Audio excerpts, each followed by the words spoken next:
It started in late October, the kind of morning when the fog rolls low over the fields and hangs in the hedges like an old curtain. Miriam had just finished her second cup of tea, the one she always took with her to the back steps, wrapped in a wool shawl. That was the first morning she saw the cat. He was small, a patchy grey with a torn ear and eyes the colour of moss after rain. He stood at the edge of her garden, unmoving, watching. She didn't speak, didn't move either, only placed her saucer of leftover fish from last night's dinner near the stone path, then retreated. The next morning, he came again, and the next, and the next. She named him Ash for his colour, and because something about him reminded her of things that had burned and drifted away. Miriam didn't try to touch him. That wasn't the agreement. Her offering his presence, that was enough, but it filled something in her. Since David passed and the children moved states away, the house had grown heavy with silence. Ash's quiet visits gave shape to her mornings again. Still, she never expected what he would bring one day in November as frost kissed the last of the roses. Chapter 2.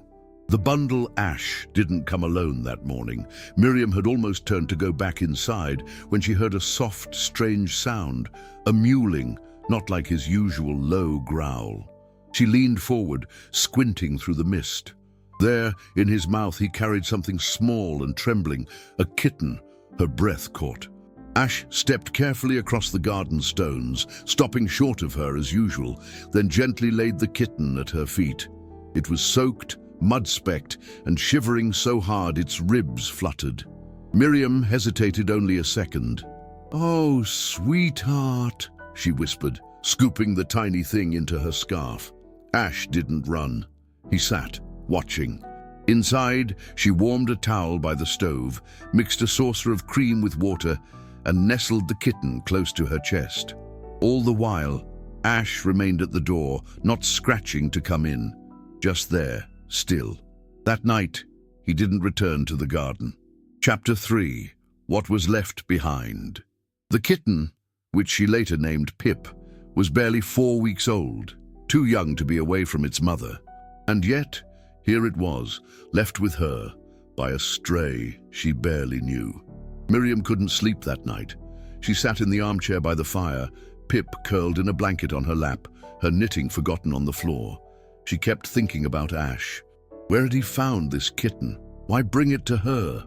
The next day, she walked through the woods behind her house, following the direction Ash usually came from. She knew these paths. David had built benches here for her over the years, and she had her favorite spots. She didn't expect to find anything, but near the old hollow tree, she saw the sign: flattened grass, a tattered blue towel, and a tin can. Someone had left a small bedding spot, and a few feet away, nestled in the roots, she found what remained of a third kitten. Still, cold, gone. Her hands trembled as she covered it with leaves.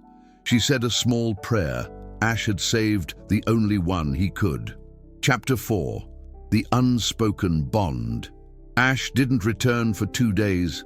Miriam left food each morning and evening, heart aching a little more with each untouched dish. She told herself not to worry. He was a stray after all. But on the third day, just as the sun dipped behind the pines, she saw him again, sitting as if nothing had happened in his usual spot. This time, Miriam stepped closer, slowly, steadily. He didn't flinch. She crouched, extending her hand.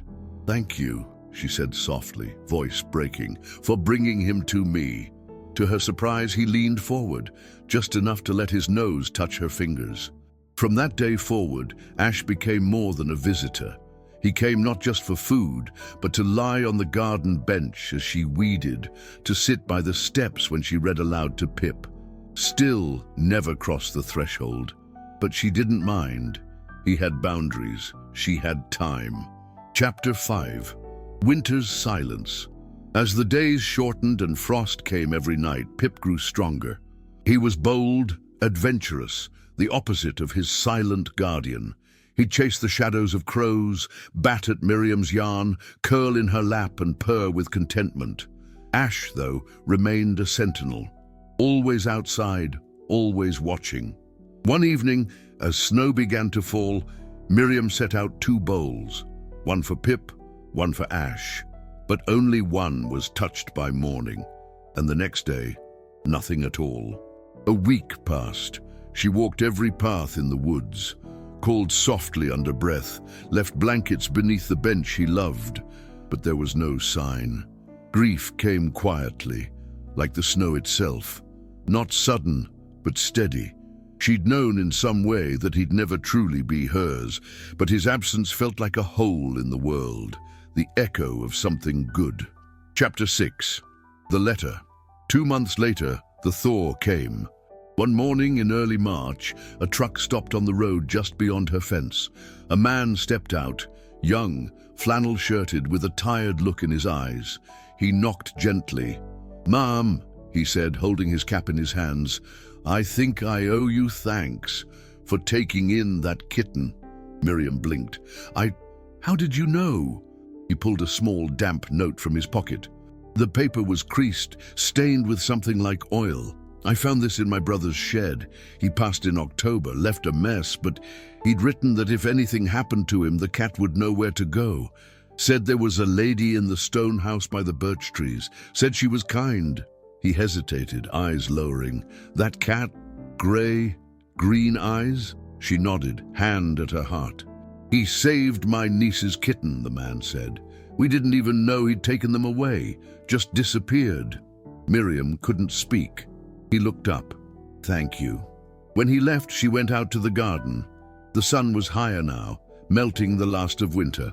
Pip ran along the path, and for a moment, just a breath, she thought she saw a grey shape at the edge of the woods, watching. Chapter 7. What the Heart Remembers. Years passed. Pip grew into a strong, graceful cat, always by Miriam's side. He slept at her feet, waited by the door when she gardened, and curled close on the sofa during storms. She often spoke to him of Ash, of the mornings he came and the morning he brought something that changed her life. Sometimes she'd catch Pip staring at the edge of the woods, unmoving. She'd wonder if he remembered in some deep, impossible way the figure who brought him to safety. She never saw Ash again. Not truly, but the food bowl stayed on the porch, always full. And every so often, on cold mornings, she'd find a paw print in the frost. Just one. Faint, fading quickly. Still, it was enough. Because Miriam believed, as only the heart can believe, that love, once given, never truly leaves. Not even the kind with fur and a torn ear, who once brought her the smallest, greatest gift of all.